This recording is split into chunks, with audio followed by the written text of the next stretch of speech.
यूं ही सर्दी आती है, हमारे खाने के स्टाइल भी चेंज होते जाते हैं। कोई गोश्त की रेसिपी हो, कोई पुलाव वगैरह हो, इस तरह को दिल करता है। काफ़ी सर्दियों वाली हवाएं स्टार्ट हो गई हैं, इसमें दिल करता है कि कोई सूप वगैरह हो, कोई यखनी वगैरह हो। आज सर्दी के हिसाब से सोचा आपसे पाई की रेसिपी शेयर करूं। ऐसी रेसिपी बनानी चाहिए सर्दियों में, जोड़ों के दर्द वगैरह के लिए बहुत अच्छी होती है। और पहले भी ऐसे हमारी बड़े जो बहुत शौक से इन चीज़ों का इस्तेमाल करते थे। सर्दियाँ जैसे चलती हड्डी गुड्डी का सालन है, ये पाए की रेसिपी है, सूप वगैरह यखनी वगैरह होती है, इनको कसरत से इस्तेमाल करते हैं। आज मैं पाए की रेसिपी लेकर आई हूँ, मटन पाए की। और ये एक बकरे के पाए हैं मेरे पास। इसको कैसे साफ करना है, सबसे पहले तो मैंने इसको हल्के से दो बॉयल दो लिए हैं, तकरीबन 3-4 मिनट पकवा लिया है कढ़ाई में। और फिर ज़्यादा इसको पकाना नहीं, इसकी ग़िज़ाइयत ख़त्म नहीं कर देनी। और इसके ऊपर से ये देखिए हल्की हल्की झाग भी आती है, इनको भी हम निकाल देंगे। और पाए भी निकाल के इसके बाल वगैरह फिर बहुत अच्छे तरीके से साफ़ हो जाते हैं। कई तरीके हैं, हर कोई अपने तरीके से साफ़ करता है, लेकिन मैं इस तरीके से ही साफ़ करती हूँ। ये देखें, अब मैं इसके जो बाल होंगे इसके सारे साफ़ कर लूँगी। और इसको साफ़ करके इसमें ये देखें प्याज लिए हैं, और इसमें लहसुन कुछ ज़्यादा डाल लें, अच्छा लगता है सूप में। और ये देखिए मैंने इसमें डाल दिया है कुकर में। मैं इसको अभी पकाऊंगी, क्योंकि ये पाए जो होते हैं ये सख्त होते हैं, जल्दी पकते नहीं हैं, तो इसको टाइम चाहिए। तो इसमें गरम मसाला है, दालचीनी, थोड़ा सा ज़ीरा और लौंग। और इसमें मैंने जैसे ये मसाले डाले, तेज़पात डाल दें, और दालचीनी का टुकड़ा एक बड़ा 2-3 टुकड़े डाल दिए थे। इसमें ये जो पाव की एक मखसूस स्मेल होती है वो भी नहीं आती, और वैसे भी यखनी के लिए बहुत अच्छा होता है। इसमें मैंने सुर्ख मिर्च नमक का इस्तेमाल किया है, और खुश्क धनिया की 1 भर के चम्मच डाल दिए, और थोड़ा सा ऑयल इसमें डाल देंगे। डाल के कुकर में हमने पकाना है इसको।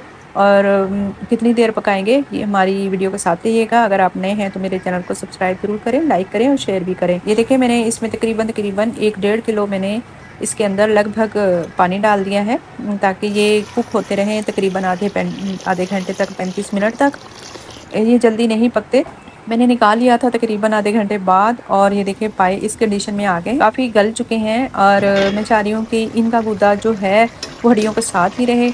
इस तरह पसंद करते हैं हमारे घर में। बहुत ज़्यादा जो इनको हम पका लेते हैं वो भी बहुत फ़ायदेमंद होता है, लेकिन ये थोड़ा सा इस तरह का हमारे खाते हैं, तो मैं उस हिसाब से ये देखिए बहुत अच्छे से इसको भून लूँगी। और अभी इसका पानी थोड़ा सा कम रह गया है, इसमें 3-4 हरी मिर्च डाल दें, और आप चाहें तो स्पाइसेस से ज़्यादा डाल लें। मैं कम डालती हूँ, क्योंकि सूप की तरह इसको ज़्यादा हमारे घर में पिया जाता है। और बहुत अच्छे से ये देखें इस तरीके पे आगे हैं। और जो इसमें मसाला बड़ा बड़ा हमें नज़र आएगा वो हम उसको उठा के, अब उसका जायका तो निकल चुका है, वो निकाल दें आप। इसमें इसकी भुनाई करनी है। अगर बहुत ज़्यादा गले हुए होंगे तो वो भुनते नहीं है अच्छे तरीके से। ये देखिए फिर आपको इसको आपने भूनना है, भून के बहुत अच्छे तरीके से, फिर बाद में पानी डाल के आप जितना ज़्यादा पका लें उससे ये फिर चाहें तो ये बेशक हड्डियों से इसका जो गुदा वगैरह है वो ख़त्म हो जाए। तो मैं इस तरीके से ही भूनती हूँ, और पाए हमेशा ऐसे ही बनाती हूँ। मटन के पाए हैं और एक बकरे के पाए हैं। इसमें आप चाहे बोंग भी यूज़ कर सकते हैं, वो बहुत सारे लोग इसमें बोंग का गोश्त जैसे डाल के फिर पाए बनाते हैं, वो भी बहुत अच्छा बनता है। लेकिन मेरी आज की जो रेसिपी है वो सिर्फ पाई की रेसिपी है। बहुत मज़ेदार, बहुत से यम्मी से बनते हैं। और इस सीज़न में इस तरह का सूप वगैरह अपनी ज़िंदगियों में लेकर आएँ, क्योंकि जब सर्दी का मौसम होता है, ठंड में अक्सर हमारे सीने ख़राब, गले ख़राब, और मौसम जैसे ही चेंज होता है तो हम एकदम बीमार हो जाते हैं। इससे इम्यून सिस्टम जो हमारा स्ट्रॉन्ग होता है, और हमें चाहिए कि इसको थोड़े दिनों में पका लेना चाहिए। और सर्दियाँ इसको काफ़ी हमें इसका सूप का जैसे हल्की मिर्च और नमक डाल के इसको पीते रहना चाहिए। और ये देखिए भुन गए थे बहुत अच्छे तरीके से पाए, और मैंने इसमें पानी डाला, और डाल के अब जितना चाहें आप इसको ज़्यादा बढ़ा सकते हैं। मैंने इतना ज़्यादा नहीं डाला क्योंकि इन्होंने चपाती के साथ हमारे घर में खाना है, तो इसलिए मैंने बहुत ज़्यादा पानी नहीं डाला। आप चाहें तो मज़ीद इसका डबल करके यखनी सी बना लें, और इसको ऐसे सूप के तौर पर पिएँ तो बहुत फ़ायदा है इनकी। तो जोड़ों के दर्द होते हैं, जो बदन का दर्द होता है, सीने की जकड़न है, ज़ुकाम है, नज़ला से, इससे बहुत बेहतर होता है। और वैसे भी इंसान ये हेल्दी ग़िज़ा है, इससे बहुत अच्छी ताकत मिलती है बदन को, और बहुत अच्छी गर्माइश मिलती है सर्दियों के दिनों में।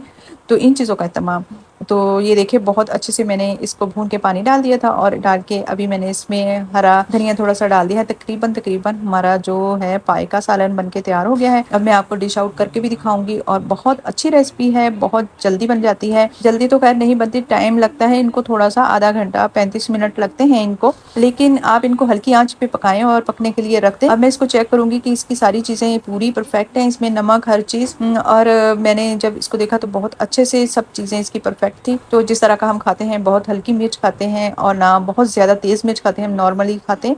तो ये देखिए जो है सालन बहुत ज़बरदस्त था, पाए का बन के तैयार हो गया है। आप इस तरह बनाएं, खाएं और अपने बच्चों को खिलाएं। शुरू में बच्चों को खिलाने की आदत डालेंगी तो इंशाल्लाह वो खाते जाएंगे। मटन पाया की रेसिपी इंशाल्लाह आपको बहुत अच्छे से समझ आ गई होगी। इसको मैंने साफ करने का तरीका भी आपको बताया है और इसको पकाने का तरीका भी बताया है। बहुत सिंपल तरीके की, बहुत ज्यादा मसाले में नहीं डालती। इस तरह की जो सूप स्टाइल होती है, जैसे सूप की तरह पीने के लिए, तो उसमें कम मसाले आप जितने डालेंगे तो उतना वो हमें फायदा देगा। तो ज्यादा मसालों से आप इज्तनाब करें। बहुत सारी दुआओं के साथ ये देखिए हमारा जो है मटन पाया बन के तैयार हो गए। बहुत मज़ेदार सी रेसिपी है, सर्दी के हिसाब से विंटर स्पेशल है।